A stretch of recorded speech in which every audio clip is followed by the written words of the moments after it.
Lo Sciorba di Genova va di scena alla finale tra Voltri e Granarolo, match valevole per il titolo provinciale di seconda categoria. Entrambe le squadre hanno vinto i propri gironi con qualche giornata di anticipo, dimostrandosi anche le migliori due difese dell'intero campionato. La vittoria dei rispettivi gironi C e D riscrive in parte la storia di queste due società. Si tratta infatti della prima promozione di sempre nel campionato di prima categoria per il Granarolo e la seconda a distanza di 6 anni dall'unica e ultima volta del Voltri. Prima azione della gara dopo neanche 2 minuti di gioco con Romero che imbuca per Fumanti, il mancino del difensore classe 97 si insacca all'incrocio dei pali superando un incolpevole Belloni e sbloccando subito il match. Al sesto minuto ancora Voltri in attacco con la combinazione Ossuto Marcato che porta quest'ultimo alla conclusione, è però molto attenta a respingere Belloni.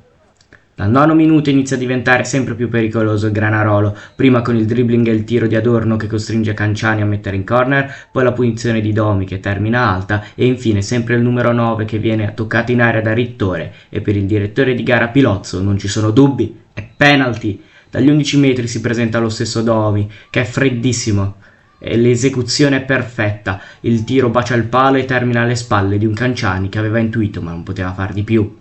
Ospiti che vanno vicini al gol rimonta con Milella, il suo destro ad incrociare sibila vicino al palo, terminando però di poco fuori. Dopo un momento di difficoltà il Voltri torna in avanti, al 25esimo un ancora Fumanti ispiratissimo firma la rete del neovantaggio con un tiro dalla distanza, su cui forse Belloni avrebbe potuto fare di più. Si tratta della prima doppietta stagionale per il terzino biancoceleste. Continuano a spingere i padroni di casa con la conclusione di Marcato bloccata da Belloni e poi al 34esimo un episodio che fa scatenare la furia della panchina voltrese per un contatto su Ossuto che il direttore della sezione genovese ritiene però regolare. Questo episodio è anche l'ultimo di un primo tempo molto equilibrato alla Sciorba. La ripresa si apre con la punizione di Marcato che è centrale e debole, bloccata senza problemi da Belloni. Dall'altra parte invece miracolosa la risposta di Canciani su Domi con poi una deviazione difensiva in corner. In contropiede Belloni para il tiro di Concolino e nell'ultimo quarto d'ora viene il forcing finale ospite, prima con la punizione di Domi che trova ancora una volta la risposta dei guantoni di Canciani che respingono al limite sui piedi di Adorno che calcia però altissimo e ancora Adorno la posizione favorevole si divora la rete del pareggio calciando incredibilmente alto, mentre la punizione del neoentrato Pilon pochi minuti più tardi è bloccata senza problemi dall'estremo difensore.